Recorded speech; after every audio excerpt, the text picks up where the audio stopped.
I'm Andrea Immer Robinson, and I'm a master sommelier. Exploring wine and food is my passion, and it's my life's work. As a wine and food book author, TV host, trained chef, and educator, it's my privilege to share with you the fun, people, and places, and the delicious pairings that make our lives and our planet a better place. Welcome to Quench from my home in wine country. Well, welcome everybody, and it's actually not my home in wine country, yay, for a change. And for the first time ever, I've gone on the road. We are at Quench, episode 8 or 9 by now. It's great to have you all here, and I am at Decant Napa Valley Bottle Shop because this is the first time ever that I've been able to go and stream out. I came and tested the stream. I would love to hear from anybody who's tuned in how you feel about it, but we did test it, and I think it's looking good on our screen up here. So Gillian, with Riesling from Austria, can you characterize how it's different from Riesling from other places that are good at Riesling?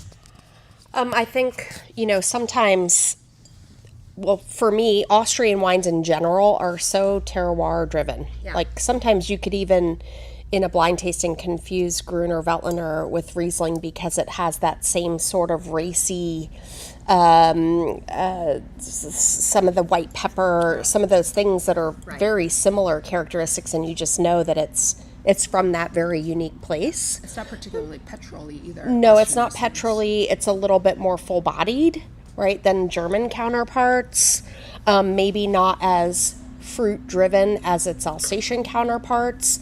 A little bit more on the savory side, right? But really spectacular. And I think we were also thinking of sort of the seasons, how we're transitioning from spring into summer, how these wines are really just perfect for, sort of that al fresco dining, hanging out like we are right now with some cheese and some tin fish and just enjoying the beautiful flavors. So, and we'll talk about that more in a little bit at the tinned fish, because that is very, very special, and I don't think it's something that people who know it, but people who don't need to. Don't you agree? Yeah, I think people need to get into it. We'll talk about it more. But I'm trying really hard. Some of the pairings that we have for this go in the tin fish realm, as well as the cheese realm, things like that. But tin fish, really good, high quality tin fish, and we're just as picky with that as we are with wine. Like the sustainability, the sort of the who's catching it. Some of the tins have the name of the boat, the vessel.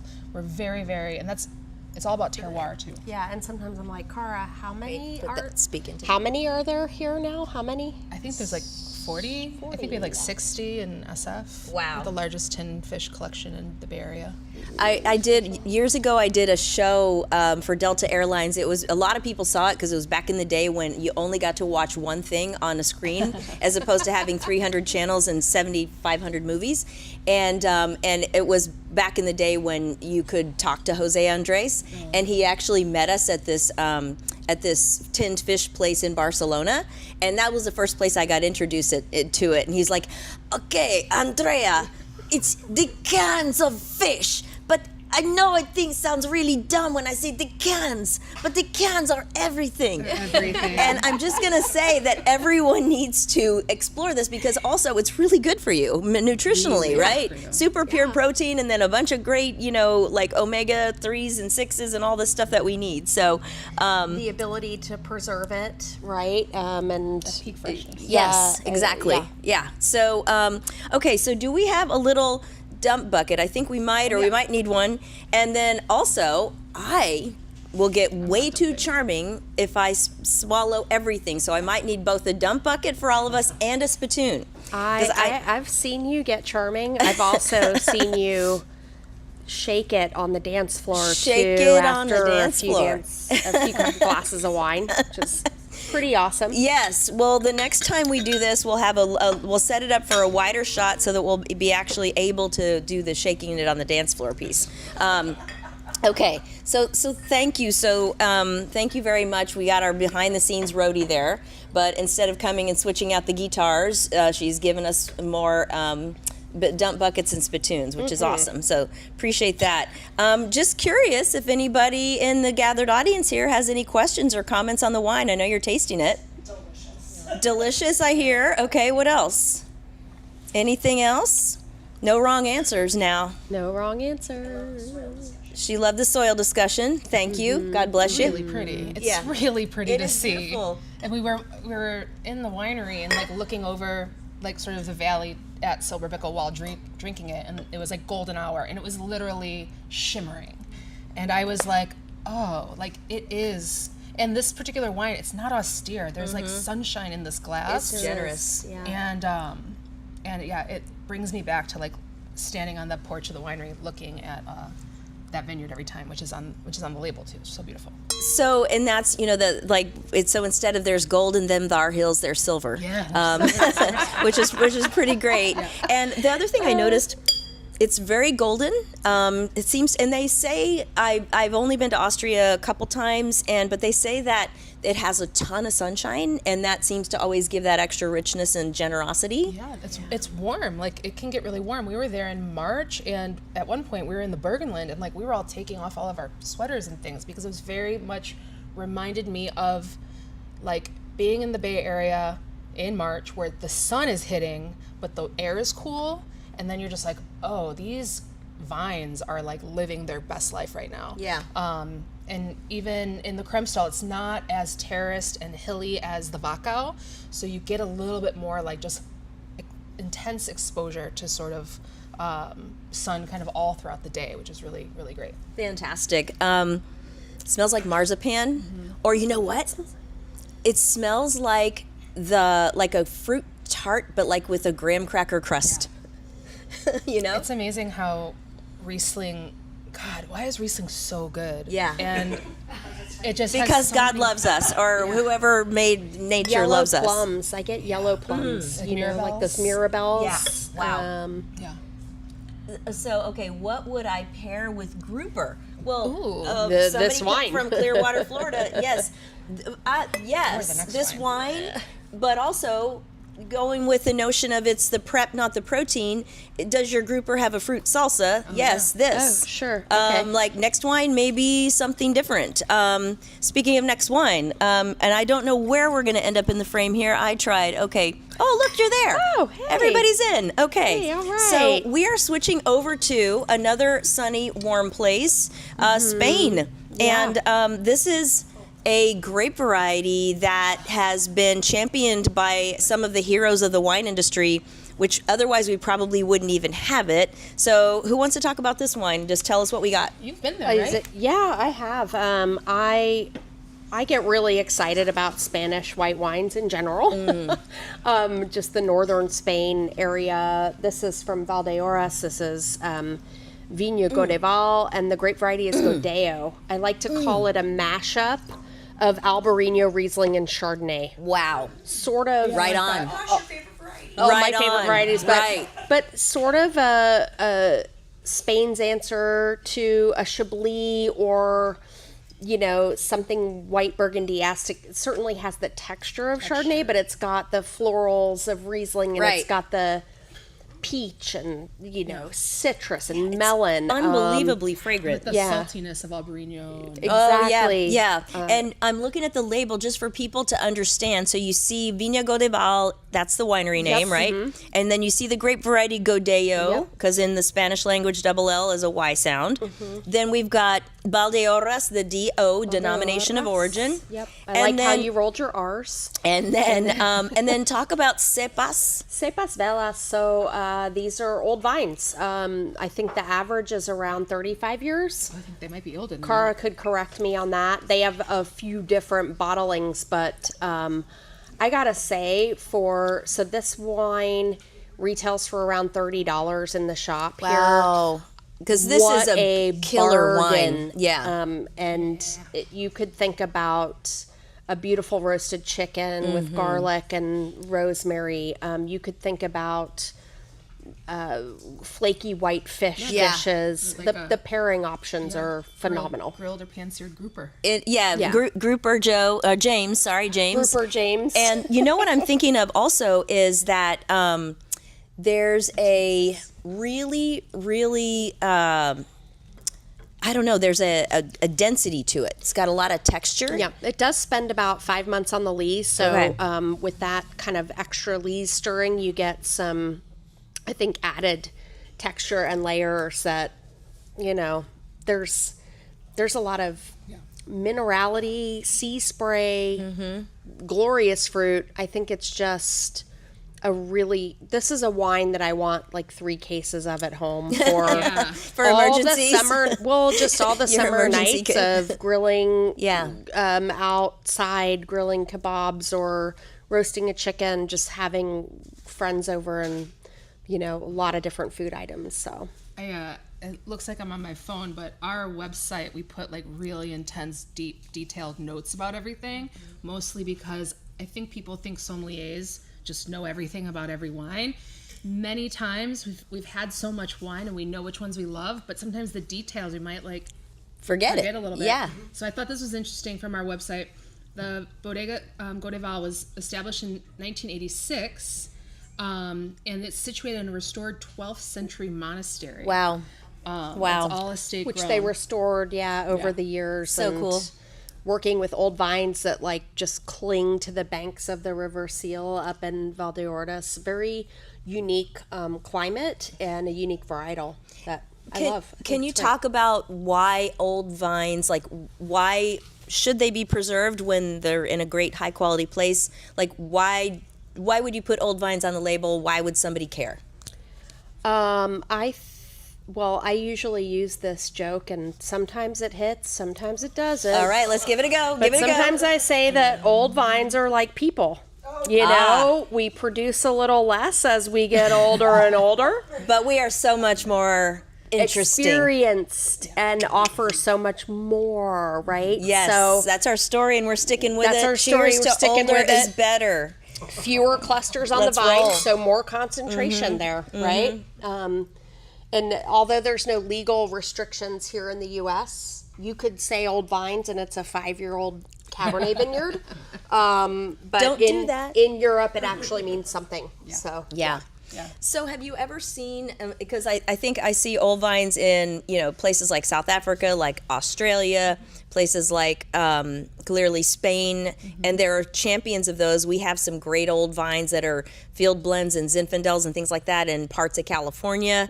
What have you ever seen old vines in Austria, just going back? Because I have not seen them talk about it that much. Yeah, I mean, I think usually you kind of see that on a label, Alta Rebben. Alta Rebben. Yeah. Duh. And those will be sort of the older vineyards. I think that's really important when they put that on there because they want to let you know, like, these vines are part of our legacy, part of our family history. Maybe they were there before we established the winery. Maybe my great-great-grandmother planted them.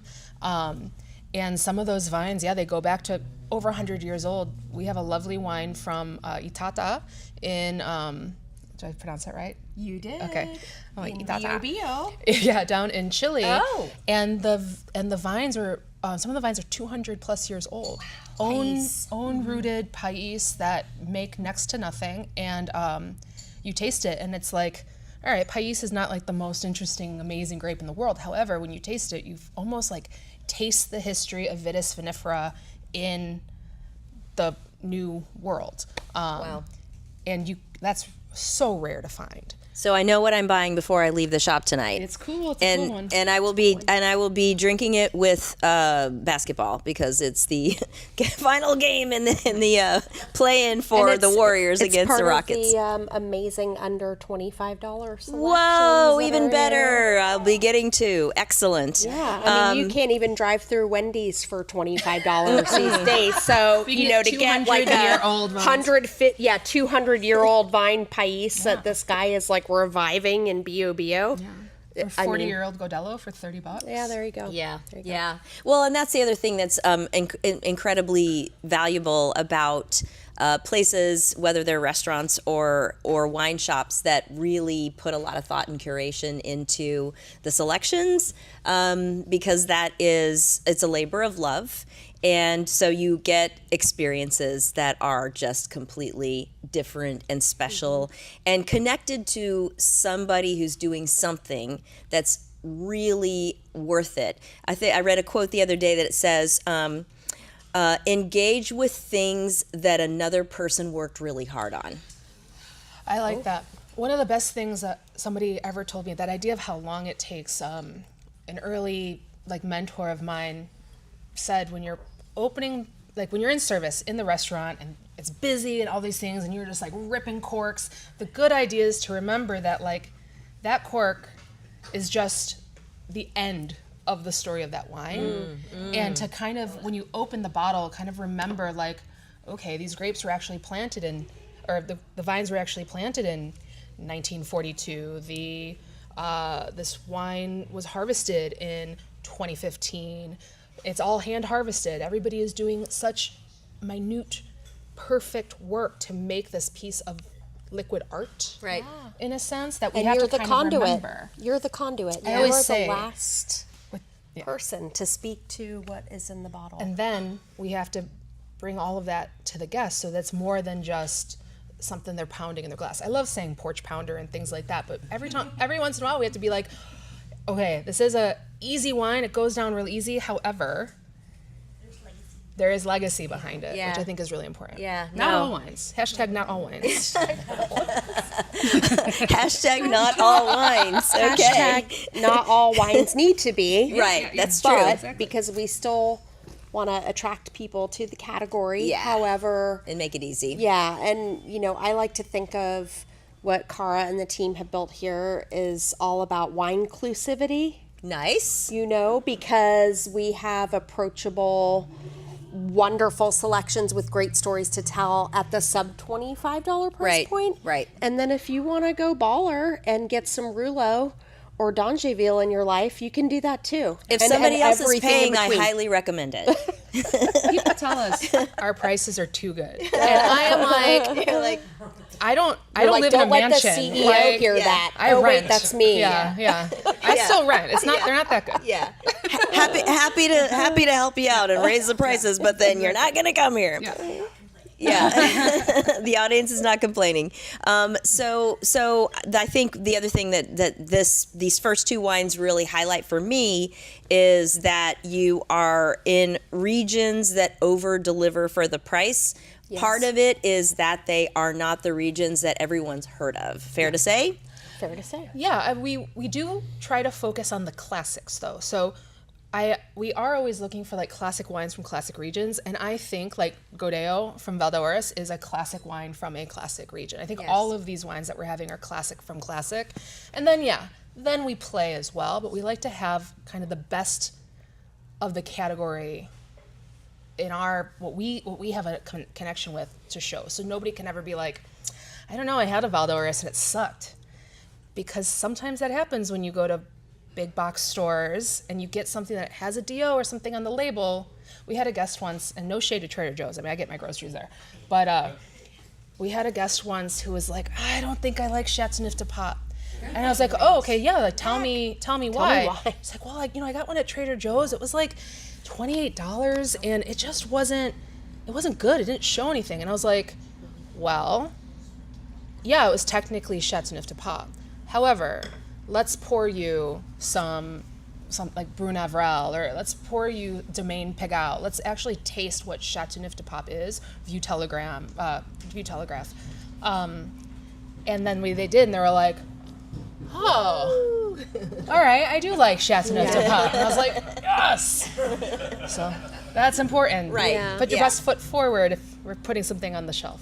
Fair enough. And I think there's so many things like that in life where you can have. I mean, I did have it growing up, pasta out of a can, like Chef Boyardee, right. Whatever. And then you have a really great one, and it's it's great to have the spectrum, because sometimes there's a price reason or a practicality reason that you need the other end. But it's really, really special when you can have those opportunities that are singular and actually make a memory, as opposed to serving a purpose like fuel. Yeah. I mean, you could also be to the Trader Joe's point, trying to do some one-stop shopping, right? Yeah. I don't want to make another stop. Right.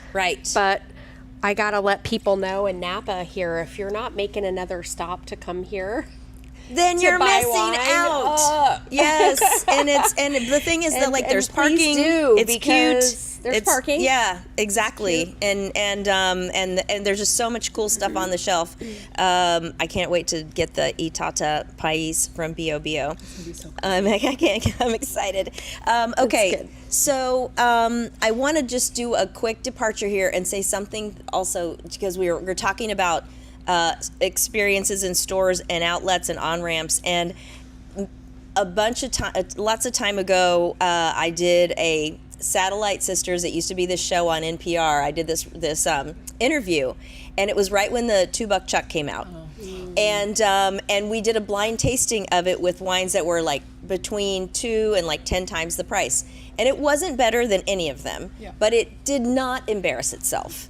And what I want to say about that is, I remember at the time people saying, oh no, this is going to ruin the wine industry. And I said, I don't know, because now, let's just say the date can show up to the door with a bottle of wine instead of a 6-pack of beer in the same price point-ish. And what that did was it created an on-ramp for people to have the elevated experience of wine rather than cracking it open and going, here you go, babe, or whatever. And I think it served that purpose. I think it didn't mess things up. I think it actually was at least a neutral, if not a positive. It kind of, wine is cyclical, right? Yeah. And you think about Rick James.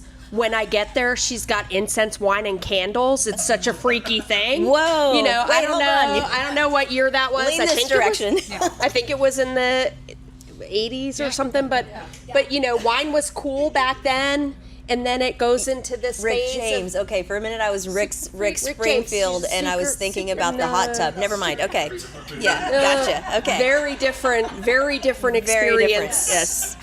But that said, it's cyclical, right? And so it has its really cool times, and it hits, and then it has its lulls. Yes. And, it's just, that's the way that it is. Yeah. I think the panic mode of, what are we going to do with all these people that are now drinking age, and we can't turn them on to wine because they're smoking pot and they're drinking hard boba tea, and oh my God, the sky's falling. And but it's like seltzer. It's like, you know what? Relax. People will come back to wine. Yeah, Yeah. especially I think we've even had the blowback with like the supernatural wine movement. I think, and to the point where I have a podcast and I said on it once, like, I don't know if it's people are drinking less wine because they're trying to be more healthy, or it's because they're drinking so much shitty wine at hipster wine bars.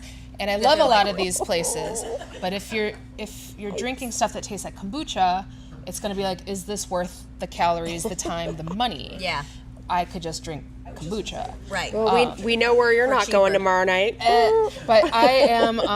But that being said, at the same time, getting people into wine, even if it goes through that like super, whether it's your mass market, like low shelf grocery store wine, jug wine, or through the super crazy natty stuff, hopefully it piques your curiosity to find more. Right. And then what I want to do is help you kind of find this nice balance Right. of, let's talk about the farming. Let's think about, when we say natural wine, I'm talking about what's happening in the vineyards. Yeah. And making beautiful sound wine at all different price points that are still handmade. Yeah. And that's really important. Yeah. Well, that is a great segue actually to the next wine, because we're talking about farming, and you were talking about natural being so much more than just how it is or isn't fermented or not. Okay, that one worked. Well, look at I like how someone wrote, "What's your thoughts on Pinot Grigio?" And then you put up And a Pinot here Gris. we are. Wow, how fun is that? And Shantae Dunbar says, "LOL, yes," laughing about Rick James. Oh, I love you, Shantae. Okay. Apparently, I do too. She's one I of my don't know her. favorite human beings on the planet. Oh, good. So Well, thanks thank you for tuning in. That's so cool. There's nothing that's worth anything that isn't from the earth, and that includes all of us, because we rely on it. Without green plants, there's not air and there's not water. and we need both. So this is your segue about the farming and the sustainability piece really brings us beautifully into this Etude Pinot Gris, because it is part of the Treasury portfolio. And I learned just last week at the Napa Rice Symposium, I knew it was on the way here, but that the entire company, from a wine production perspective, is entirely renewable power. So they're not taking burning any fossil fuels to produce what they do, which is strictly wine. And I think also typically when you're generating renewable power or collecting it through, especially solar, you're oftentimes giving it back or saving it for use when it's dark or when the power's out or whatever. So I just think I just would say to people, vote with your wallet, vote for the planet. It's like there's lots of good wine out there. And I just talked to Ray Isle, the executive wine editor for Food and Wine magazine the other day. He said there's so many great wines. Then there's this plethora, this wealth of riches of great wines that are done right in terms of the farming and also the rest of resource use and conservation, because it isn't just that. Why would you choose anything but?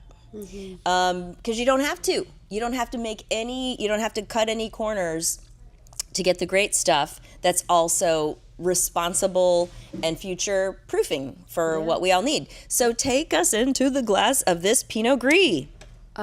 Ray who? Just kidding. No. And I think that ingredient labeling is forthcoming. Yes, it right? is. It's already happening in the EU. Yep.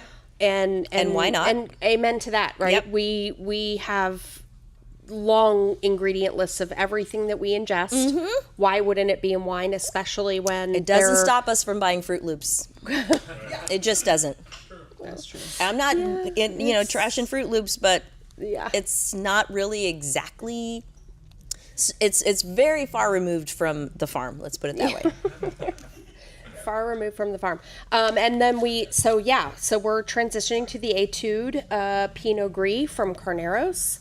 And this vineyard has been a model of sustainable farming since the 80s when it was planted by Tony Soder and John. And, he brought John Prieston, who's been the winemaker for a couple decades.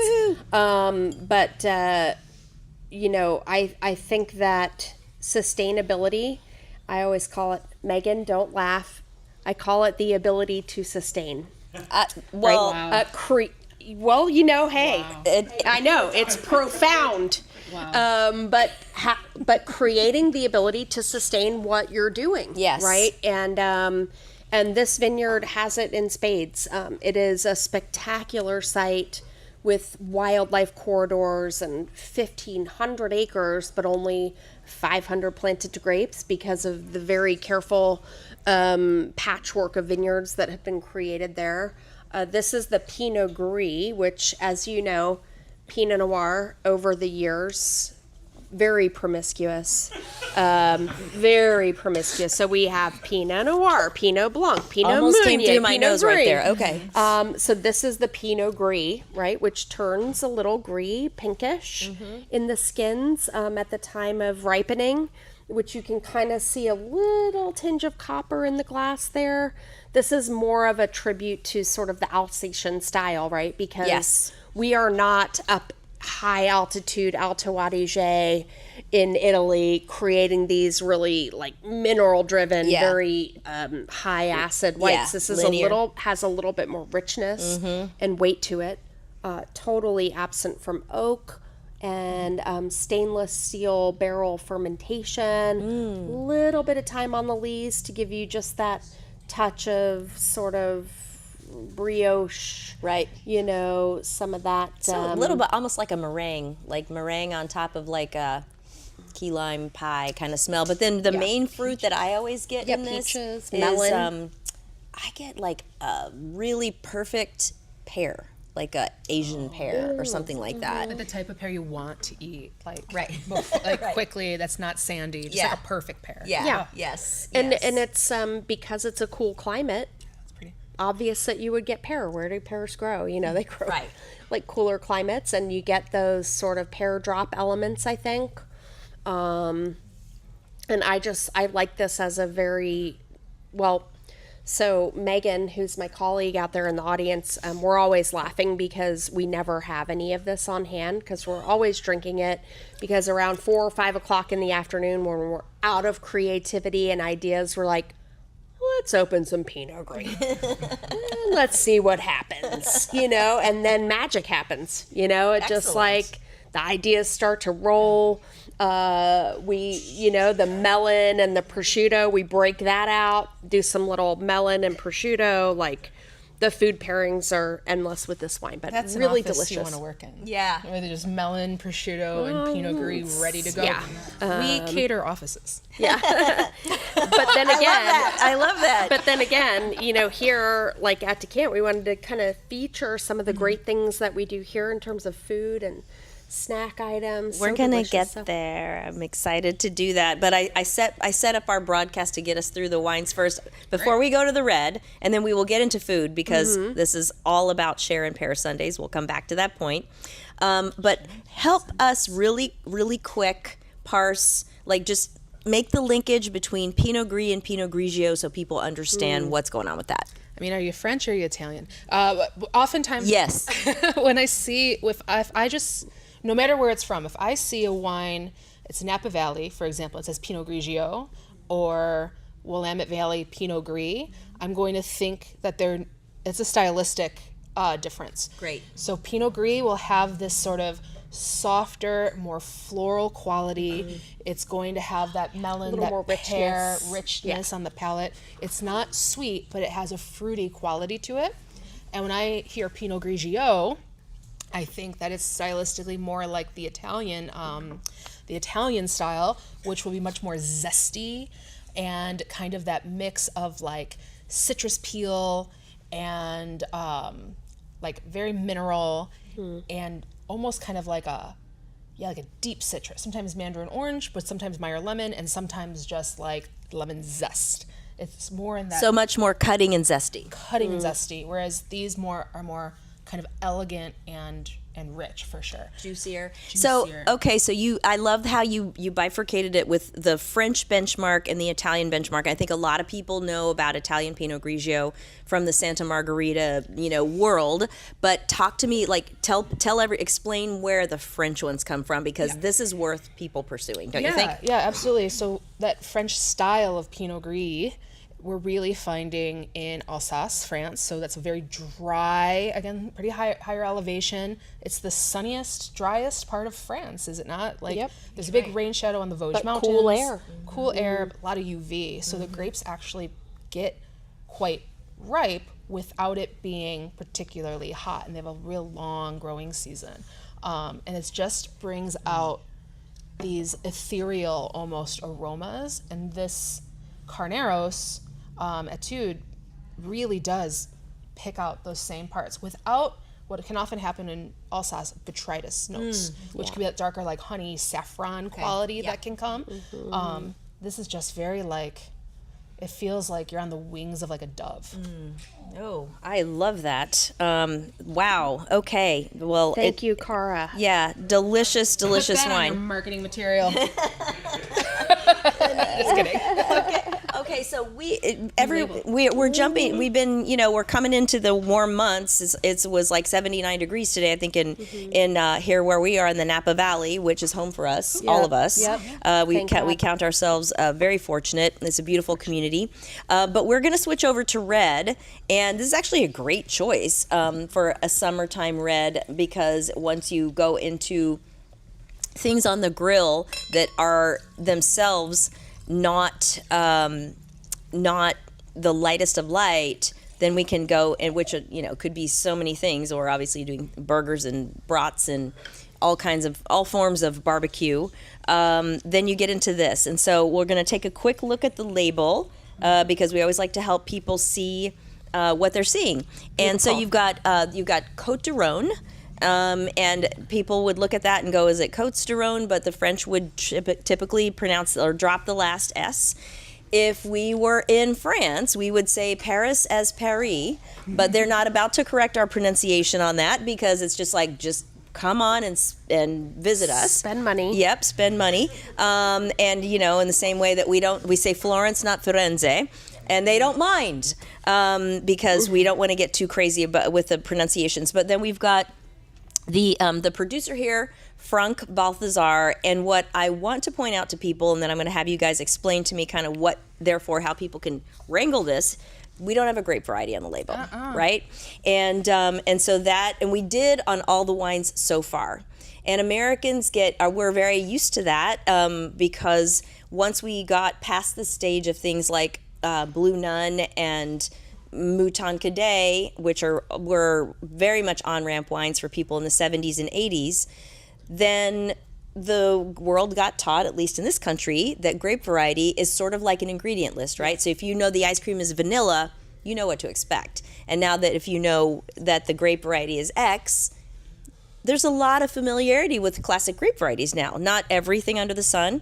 This is different. So whose selection was this wine? This is mine. Okay, so take us into the label and then the glass. So Côte de Rhône. So we are on the slopes of the Rhône. Côte means the Côte. okay. Yeah, Côte, the slopes. So sometimes coast, hills, whatever. Yeah. Of the Rhône River. So we're in the valley in the Rhône River, and the Rhône Valley is France's largest overall, longest sort of region. You have the northern Rhône, which is very climatically different than the southern Rhône. Okay. Now, with Côte de Rhône, typically there is an appellation that's sort of large and kind of overlaps parts of the northern Rhône, but is mostly in the southern Rhône. To explain appellation real quick, just what does that refer to? Sort of a named region, like the Napa Valley. Okay. So we have the Napa Valley, which is the overlapping appellation here. Right. But where we are is technically Carneros, right next to Yountville, or Oak Knoll in Yountville. All of those are the little ones inside. So if you're in Manhattan, geographical boundaries. So if you could be in Manhattan, or you could be in a sub-district of it, like the Village or Hell's Kitchen. Absolutely. Okay, so the more specific you get, the more, in theory, distinctive. California, North Coast, Napa Valley, Oakville. Yes. And then you go into the single vineyard. Remember, Kevin's Rayleigh, what country? Inside France or inside California, Napa Valley, inside Napa Valley, Oak Knoll District. Okay. And that's exactly what that is. Okay. But so Côte de Rhône can be from this pretty large area. When you get really dorky into it, you'll find out that some of the best producers, the best producers, some of the most expensive producers in the world too, they will make a Côte de Rhône. And it's not because... Sometimes it's because they're using grapes that maybe they couldn't do in whatever their actual appellation is that most of the vineyards are in. So you can declassify to the larger appellation if you fall within it. Got it. Or because in this is in the Côte de Rhône region. So Frank Balthazar is actually based up in Cornas. So we are in the northern. He is known for his Cornas in the northern Rhône. He is the estate started in 1931. With his dad. He took over, I think, in 2002. I visited him last January in 2024, and he is a farmer. It's him and a horse and some folks that help do his all of his harvesting and everything and farming. However, he has some. This is from some vineyards that are actually down in the southern Rhône. Okay. Near Van Robe in the Drôme, and let's hope I'm pronouncing those correctly. I hate my Chicago accent sometimes come out when I It sounded good to me. French. Okay, got this Côte de Rhône. So not all Côte de Rhônes are created equal. Some can be mass marketed, just blended wines, typically Grenache based. There's a bunch of other grapes that can go into it. In the northern Rhône, the only red grape you can actually have is Syrah. In the southern Rhône, you can have a ton more, mostly Grenache, Mourvèdre, Carignan, et cetera, et cetera. So when we find a lot of northern Rhône producers who use the Côte de Rhône appellation, sometimes they're 100% Syrah. You find that with Clos-Saint-Roch, with Domaine Jamais, and other really great ones. This guy, however, is doing some Grenache in this wine. This is the only wine that he puts Grenache in from those southern Rhones. So it's about 60-ish Grenache, 40-ish Syrah. Wow, that's still a lot of Syrah. Yeah, and that's what makes it summer friendly. The That Grenache blend. element, Yeah. because it's kind of softening. Yep, and you can see through throat. it, which like that's why I thought, oh gosh, there. Even once you said he was in the Northern Rhone, I was like, oh, there's no way this is all Syrah. But this is still, it still has that beautiful. For me, there's like still some of the olive of a Syrah in the nose, and then there's like a white pepper and a Szechuan pepper thing, and then that fleshy kind of pomegranate-y thing. But how do you describe it? Candied strawberry. Grenache brings in almost like a candied, juicy fruit that's like light but tart at the same time. Ripe but tart. Yeah. Which is a hard thing to find, like fresh off the tree with a little bit of compote mixed in. But soft tannins. Yeah. Super soft. Right. Which is what makes it such a, it's such a great summer wine. Right. That you almost want to serve slightly chilled. Just the hint of chilled, right? Just, Yeah. Cellar temp, like 55 degrees. Yeah. Perfection. And I think I've always said Côte du Rhône is one of the greatest values. Oh, yeah. Too, because the quality is so high, and usually if you find a really great Cornas or Châteauneuf-du-Pape producer that does a Côte du Rhône sort of a deselection, or maybe it's younger vines, like you said, or a different location that falls outside of the AOP regulations, you could probably get a really good bang for the buck. Right. Just a really high quality wine. If it's not a producer that only makes Côte du Rhône, and there are many, and they do great, they do amazing. There's even like villages you can add on to Côte du Rhône that are so like specific terroir wise. But if you want the best Côte du Rhône of your life, find the best producer you know's Côte du Rhône. Like that's not what they're known for. He's known for Carnasse. Right. Which is But so his cool itself. Côte du Rhône is, his Cuvée Casimir, I think, is, sometimes $200 a bottle. This is $30 a bottle. Sweet. Yeah. Same attention to detail, same winemaking, everything. But this is what he drinks with dinner every night. Right. That's what we want. Yeah. Yeah. Yeah, because I think the $200 wines, it's not like a tech bro wine, but it is a special wine or it's a cellar wine. Yeah. And that may be something that that the average person never chooses to do, but I think this is still really special. Like, and I'm like, we're in the summer, but I'm already going into like the Thanksgiving repast, right? Because I always do like sage stuffing and stuff like that, and I'm already in that mindset with this one. We have Duck Rillette here. And Okay, let's go. That's Yes, one of the Duck reasons why I Rillette. chose the Duck Rillette. So I was like, this is going to be pretty with this wine. Obviously the cheeses too, but like Duck Rillette with a really beautiful Côte du Rhône or Cassoulet or Duck Confit. Oh, anything that has a little bit of game to it as well. Yeah. Almost anything you could throw in the slow cooker would probably work with this too in the wintertime. Yeah, and it's light enough though to also enjoy, like just with the cheese board. Yeah. So these wines are so good. So we are doing this though on a Sunday. Typically, I do Quench or often do Quench on Wednesdays, kind of get us through the hump of the week and down and on the downhill slide to the weekend. But the Share and Pair Sundays initiative by another woman in wine that we all have a lot of admiration for, Karen MacNeil, author of the Wine Bible, which is one of the most important wine books out there. And she is certainly, alongside Jancis Robinson, what I say is that they're the two hardest working women in wine that I know. And they deliver so much value to the world of wine, and it all comes from passion, but then also this incredible discipline and talent. So we're celebrating this because she launched this initiative to remind us that the whole reason wine exists and adds value to our lives is because we get together with people. That's the share. And then wine with food. Now, other alcoholic beverages do enhance certain foods, but wine has something that no other one has.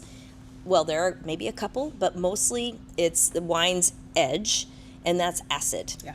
And if you look at acid and you look at your kitchen, your condiment cabinet and your refrigerator door with all those condiments, if it's not salt based like soy, it's acid based, because those two things launch other flavors. So you can get a little bit of that thing with the cut of hops in beer, and there are certain other spirits and things that have that, but mostly that's wine's ace in the hole. And that's why we're focused on that for Share and Pair Sunday. So let's raise a glass to that initiative and to Karen and her hard work for that. Because we are so important, reminded how valuable it is.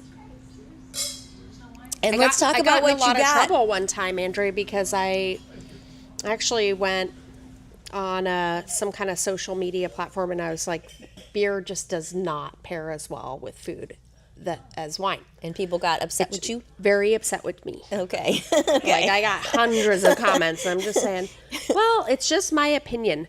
There's acidity, there's fruit, there's tannin. Yeah. There's so many things. Yeah. And wine changes every second. Yeah. Also true. Spirits are locked in time. Spirits are locked in time unless you dilute them with water. And then they're still locked in time. Beer just gets more beery. Yeah, there's not a lot of. There's not a lot of where wine just evolves, you know. Yeah. And so I always like to say, if you're pairing a wine with a dish, you're not just pairing that wine with the dish. You're getting like probably 100 different expressions based on the bite, the combination, the wine, the timing, right? Of swirling that wine in the glass. And then 30 minutes later or an hour later when you're still in conversation. So I need you to hook me up with the Riette.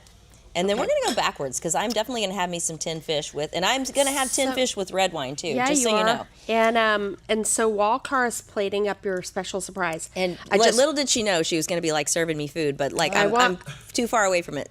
She just gave me a double whammy on that too. I'm also going to put a little bit of this sweet onion jam. The sweet onion jam.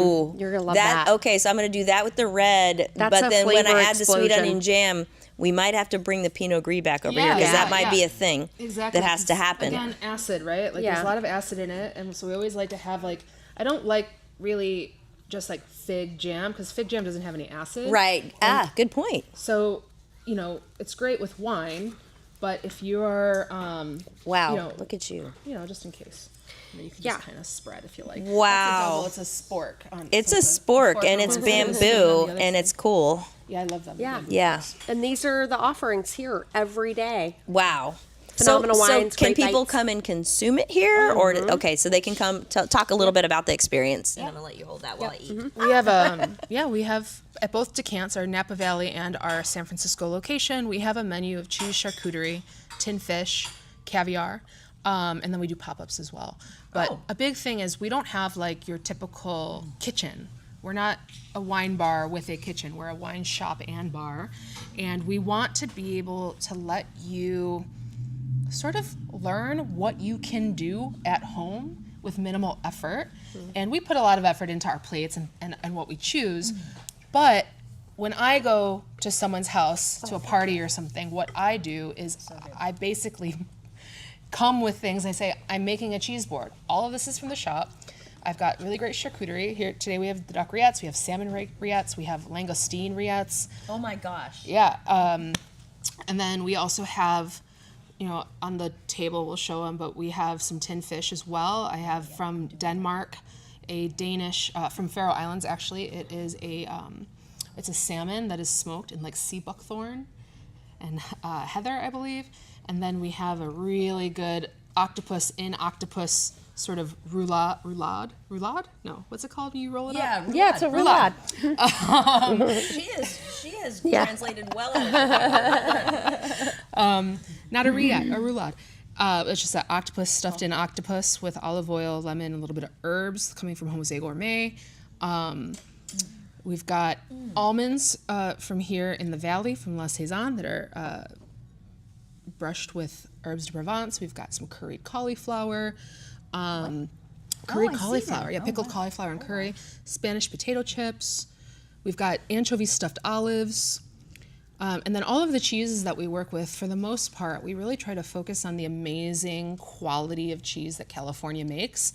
We love, there's nothing I do more every time I'm in Europe than like just like be like, cheese is life. Yeah. However, we've got such great here. Yeah, so on our cheese board today we have Daniel's Artisan Bonneville. This is a Syrah wash double cream coming from Yakima Valley. We have In Washington. In Washington. So the wine and the wine and the cows grow together, you know. I love that. What grows together goes together. Mm-hmm. We have Unique, which is a sheep's milk cheese coming from Central Coast Creamery. And then we also have Midnight Moon, which is a goat Gouda. Nice. And it's a collaboration with Cypress Grove up in Humboldt County with a fromagerie in Holland. Hence the Gouda. Right. Mm-hmm. And it's all goat cheese, and it's awesome. It kind of reminds me of, it's great.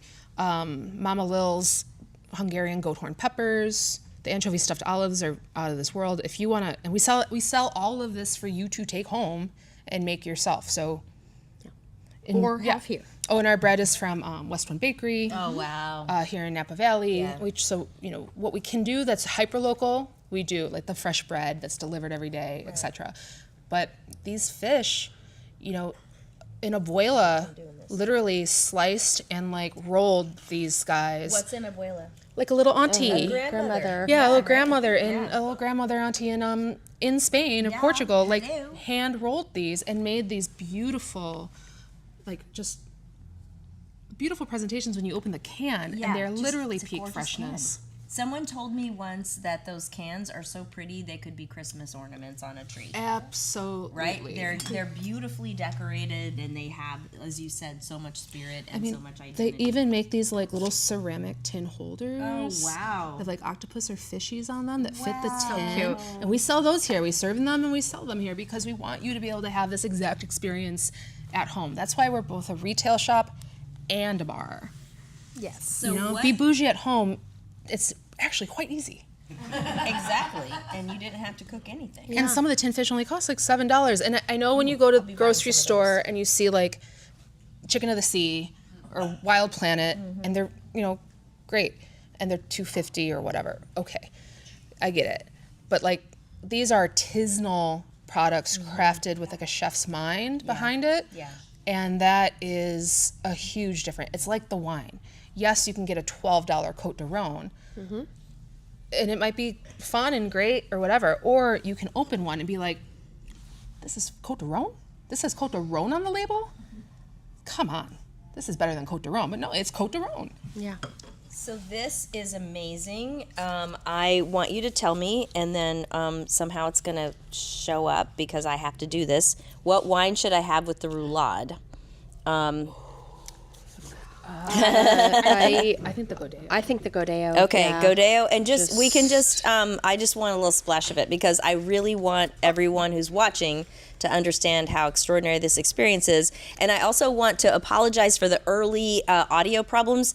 I'm going to actually go in and edit this so that at the beginning we don't have that. So what I would like you guys to do, and we'll maybe tighten it up a little bit so we can wrap soon, but I would like you to introduce yourselves as we did at the beginning. So I'm just going to say right now, look at that. Stuffed with itself. Stuffed with itself. That's awesome. It's like a turducken, but It's an It's an octopuckin. Yeah, it's an octopuckin. That's a perfect shape I as love a puck. that. Hold on. When I get there, she's got incense, wine, and octopuckin. Octopuckin.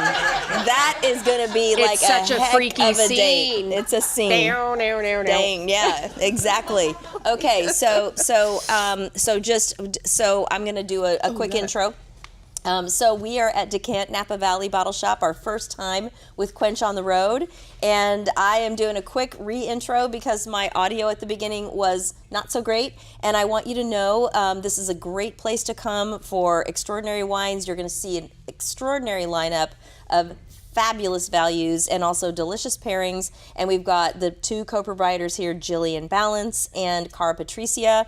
More initials from certification bodies and wine expertise bodies after their names than everybody else in the valley. So just real quick, Gillian, if you could say how you got into wine as fast as you can. Oh, my goodness. Got into wine because I love it. And also, Simi Gruwal is a good person to bring up as well because She runs she runs the San Francisco portion. She's my co-founder, and when we opened the Napa Valley location, I said, I will leave San Francisco, and then came up here and found many of our San Francisco clients also left San Francisco. You were not alone. And so that's great. And she's like, wow, it's really cool up here. This is such a cool wine scene. What an incredible community. I don't like being called a napkin, though. No, I don't blame you. Napkin's not a good word in any sense of the meaning. But you do live in Napa now. It's great. Yeah, it's awesome. And then you obviously the original Decant in San Francisco. We started in 2019, May of 2019. Great timing. And but you know what? We're still open. Pandemic and all, and thank you, and Soma, enough so that we were able to open another location here, and I think we're bringing something to Napa Valley that is different in the sense of we want to create a third place for people to enjoy.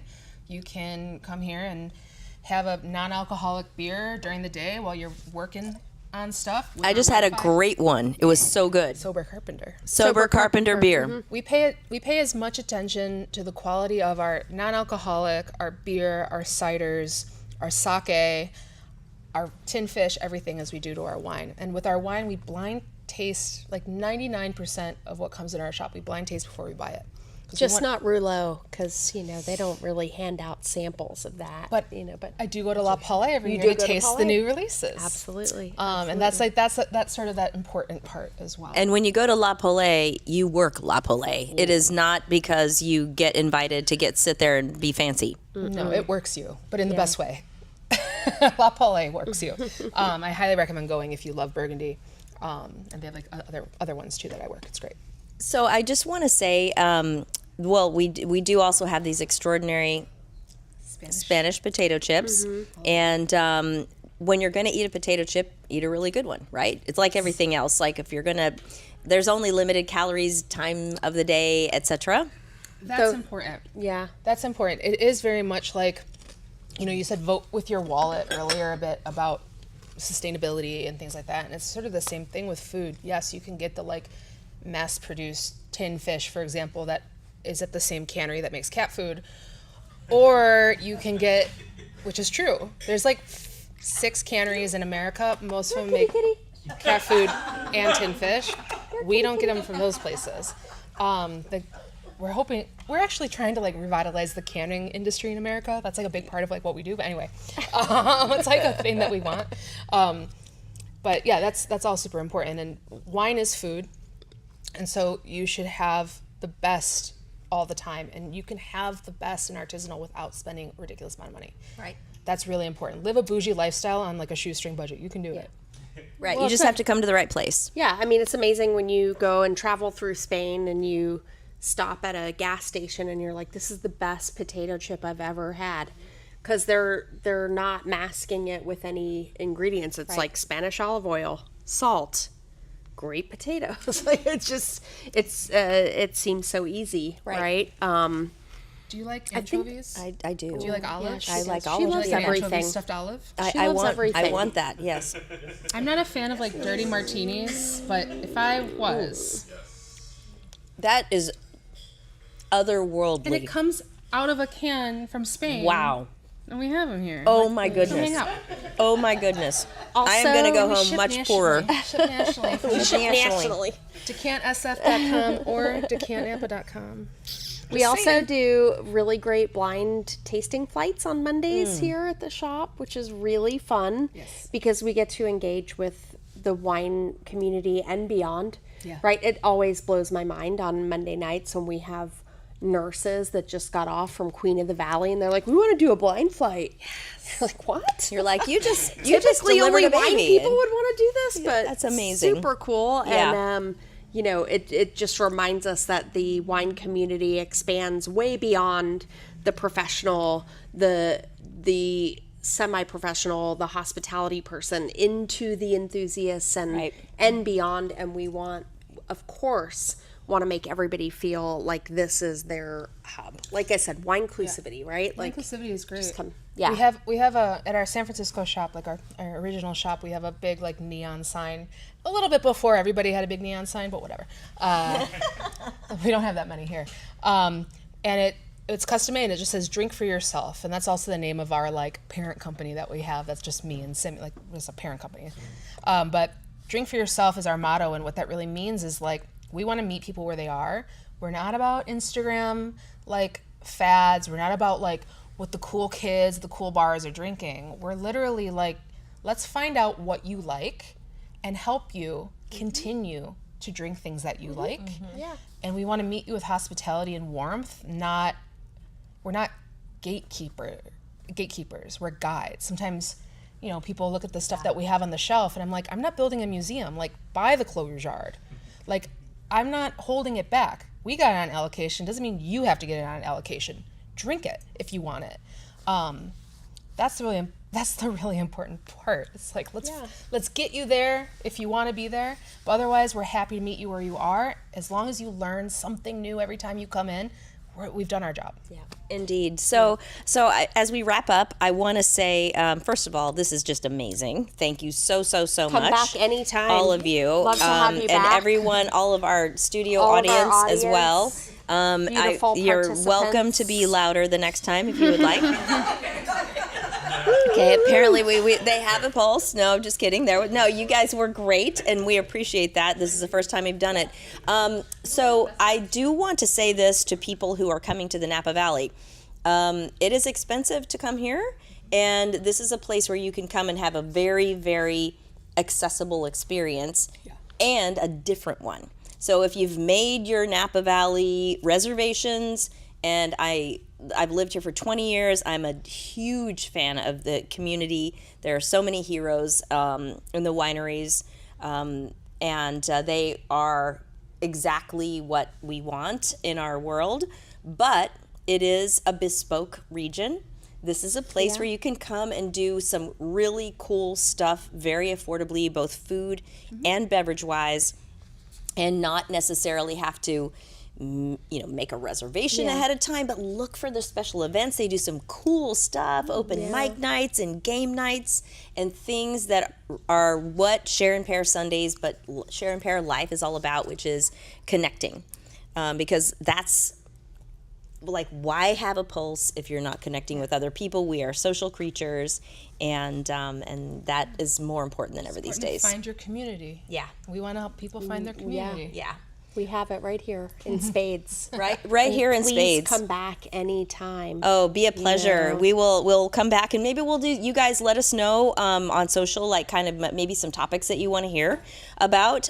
We're sitting amongst royalty who, like, I didn't tell them anything about what we were going to do other than they selected the wines, and I totally threw the questions at them to explain this, that, and the other. This is how that can work. So if you want to know about Rhone, or if you want to know about whatever, let us know. But thank you for joining. Next episode is about, let me make sure I'm doing that the right way. We are going to be covering skin contact wines for summer. So that will be... Give me some skin. Yeah, show me some skin. That's going to be on a Wednesday, May 18th, Pacific time. And it will be, of course, pink wines. And we're going to go into orange and amber because I think people are super confused about orange wines not being made from oranges. And legally in the United States, if you label it as orange wine, it's supposed to be made from oranges. So that's kind of wacky. But there you go. So we'll see you the next time. Just a quick toast to our audience, everyone. Thank you so much. Thank you, audience. And to all of you. Oh, wait, hold on. Mine's empty over Haley, here. our sommelier, and Megan Henderson, another sommelier. Thank you so much. And hold on. Cheers. And